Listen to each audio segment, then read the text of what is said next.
Chapter का नाम है पौधों में पोषण। पोषण शब्द क्या है, इसका क्या अर्थ है? तो देखिए बच्चों, जीवों द्वारा भोजन ग्रहण करने की क्रिया, जिसे हम क्या कहते हैं, पोषण। तो भोजन ग्रहण करने की क्रिया को हम पोषण कहते हैं। इसके अंतर्गत दो प्रक्रियाएं आती हैं, भोजन का अंतर्ग्रहण और भोजन का पाचन, जो कि आप आगे आने वाले चैप्टर्स में अभी पढ़ेंगे। अब दूसरी चीज आती है भोजन। देखिए भोजन क्या है, यह है आपका भोजन। ऐसा तो नहीं आपके सामने जो भी पदार्थ रखा हो आप वो उठा के खा लें। कैसे पता हमको क्या भोजन है, क्या हमें खाना चाहिए, क्या हमारी सेहत के लिए अच्छा है? तो देखिए ऐसा कोई पदार्थ जो कार्बोहाइड्रेट, आप ये देख सकते हैं ये भोजन के घटक हैं, वसा, जल तथा प्रोटीन से बना होता है और जो जीवों द्वारा ग्रहण किया जा सके उसे हम भोजन कहते हैं। और भोजन खाने से आपको केवल जीवित ही रहने नहीं होता है, इससे आपको जैविक क्रियाओं के लिए, दैनिक कार्य करने के लिए ऊर्जा प्राप्त होती है, जिससे आप बहुत एक्टिव रहते हैं, आप सक्रिय रहते हैं, आपको थकान का अनुभव नहीं होता है। तो देखिए भोजन के क्या कार्य हैं। सबसे पहले शरीर के प्रत्येक अंग को क्रिया करने की शक्ति देना। दूसरा कार्य है, अगर हमारे शरीर में चोट लग जाए, हम बिना दवाइयों के भी ठीक हो जाते हैं हमारी चोटें। कैसे? वो भोजन के द्वारा, यानी कोशिकाओं का पुनर्निर्माण। फिर तीसरा कार्य आता है कि शरीर को रोगों से अपनी रक्षा करने की शक्ति देना, जिसे हम बोलते हैं रोग प्रतिरोधक क्षमता, जो कि हमको मिलती है फलों और सब्जियों से। तो इस तरह से वही भोजन अच्छा होता है जो आपके ये तीनों उद्देश्यों की, जिससे हमें प्राप्ति हो जाए, यानी ये तीनों चीज़ें आपको जिस आहार से मिले वही भोजन आपका अच्छा होता है। अब ये सामने आप देख सकते हैं, ये आपके भोजन का रेशियो दिया हुआ है कि हमें जो भोज्य पदार्थ हैं वो किस अनुपात में खाने चाहिए। ये आपका ब्रेड यानी कि ये रोटी है, जिससे हमें क्या मिलता है, कार्बोहाइड्रेट। इससे हमको क्या मिलता है, कार्बोहाइड्रेट। फिर है फ्रूट वेजिटेबल्स, जिससे आपकी रोग प्रतिरोधक क्षमता आपकी बढ़ जाती है। और इससे हमें क्या मिलता है, इससे हमको मिलता है खनिज लवण। क्या मिलते हैं फल और सब्जियों से? खनिज और लवण, और साथ ही मिलते हैं विटामिन्स। इसके अलावा मीट, एग, बीन्स, इनसे हमको मिलता है प्रोटीन। फिर आते हैं आपके ये फैटी शुगर फूड्स, इससे ये हमारे लिए अच्छे नहीं होते, लेकिन ये आप खाने में चाहें तो शामिल कर सकते हैं अपने स्वाद अनुसार। ये है डेयरी प्रोडक्ट, जैसे कि आप दही, पनीर, इनको आप अपने खाने में इस्तेमाल कर सकते हैं। ये भी प्रोटीन का एक सोर्स होता है और इससे हमारे भोजन को पूर्णता मिलती है। तो इस तरह आपने समझा भोजन क्या है और क्या है भोजन के कार्य। अब हम देखते हैं कि भोजन को भी 3 भागों में बांटा गया। आप जो भी खाते हैं उसको 3 कैटेगरी में हम बांट सकते हैं। जैसे आपने खाई फल और सब्जियां, तो इसको हम बोलेंगे प्रोटेक्टिव फूड, क्योंकि इससे आपकी रोग प्रतिरोधक क्षमता बढ़ती है। ये हमारे शरीर को रोगों से प्रोटेक्ट करते हैं, इसीलिए ना हम प्रोटेक्टिव फूड की श्रेणी में रखते हैं। नेक्स्ट है एनर्जी गिविंग फूड, यानी कि ऐसे भोज्य पदार्थ जिनको खाने से आपको ऊर्जा प्राप्त हो। ये कार्बोहाइड्रेट देते हैं आपको। तो जैसे रोटी है, आप ये ब्रेड देख सकते हैं, शहद है, चावल है, इसके अलावा आपका गन्ना, शकरकंदी, ये सब इसी श्रेणी में आते हैं। तो नेक्स्ट आपका बॉडी बिल्डिंग फूड नेक्स्ट आता है आपका। इससे हमको क्या मिलता है, प्रोटीन। बॉडी बिल्डिंग यानी कि जिससे आपकी मसल्स यानी कि आपका वेट बढ़े, वो होते हैं जिनसे हमें प्रोटीन मिले। यानी ये हमारा हो गया एनर्जी गिविंग में कार्बोहाइड्रेट, और इसमें ऊपर हो गया आपका मिनरल्स यानी कि खनिज लवण। तो इस तरह से आपको ये तीनों चीज़ें मिलती हैं और ये 3 कैटेगरी के फूड हम अपनी डेली लाइफ में खाते हैं। अब आप देखिए कि हमारा जो चैप्टर था पौधों में पोषण, पोषण के आधार पे पौधों को, जैसा मैंने पहले ही बताया था, कि 2 भागों में बांटा गया है, स्वपोषी पौधे और परपोषी पौधे। पहला है स्वपोषी, दूसरा है परपोषी। परपोषी को आगे 4 भागों में बांटा गया है, जो कि अभी आप अगली भाग में पढ़ेंगे। स्वपोषी पौधे का अर्थ देखिए क्या है, शाब्दिक स्व। स्व का मतलब होता है स्वयं, और पोषी, पोषी का मतलब होता है पोषण प्राप्त करने वाला।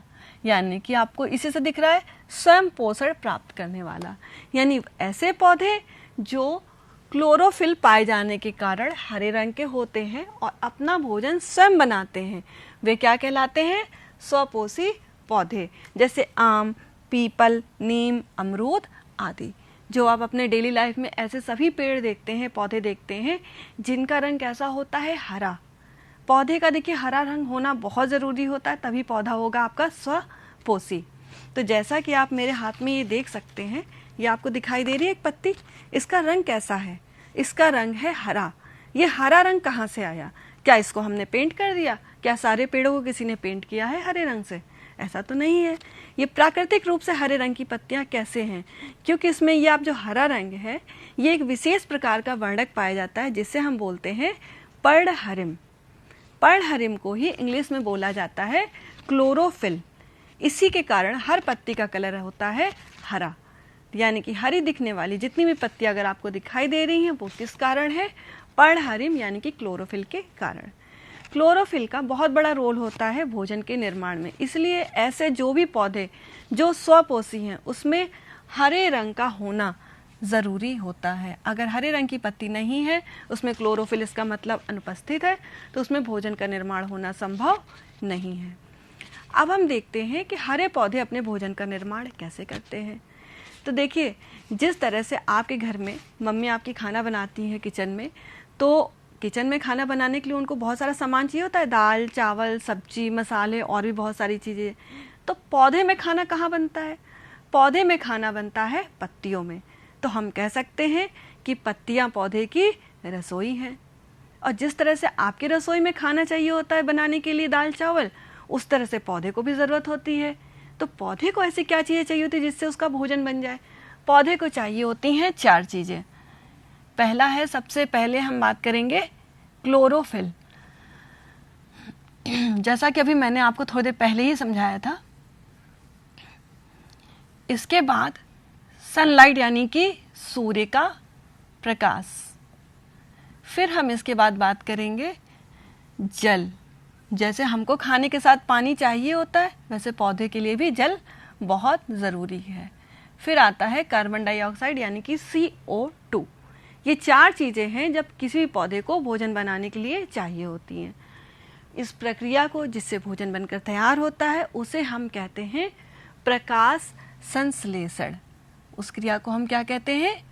प्रकाश संश्लेषण, जो भी मैं आपको बहुत डिटेल में बताने वाली हूँ। तो ये है हमारा प्रकाश संश्लेषण। लेकिन अब बात ये है कि जैसे आपके घर में दाल चावल सब्जियाँ आपके घर में खरीद के मार्केट से आता है, पापा या मम्मी कोई भी ले आते हैं, पौधे को कौन ला के देता है? पौधे मार्केट तो नहीं जाते खरीदने ना। तो उनको ये चारों चीज़ें किस तरह से प्राप्त होती हैं, ये जानना आवश्यक है।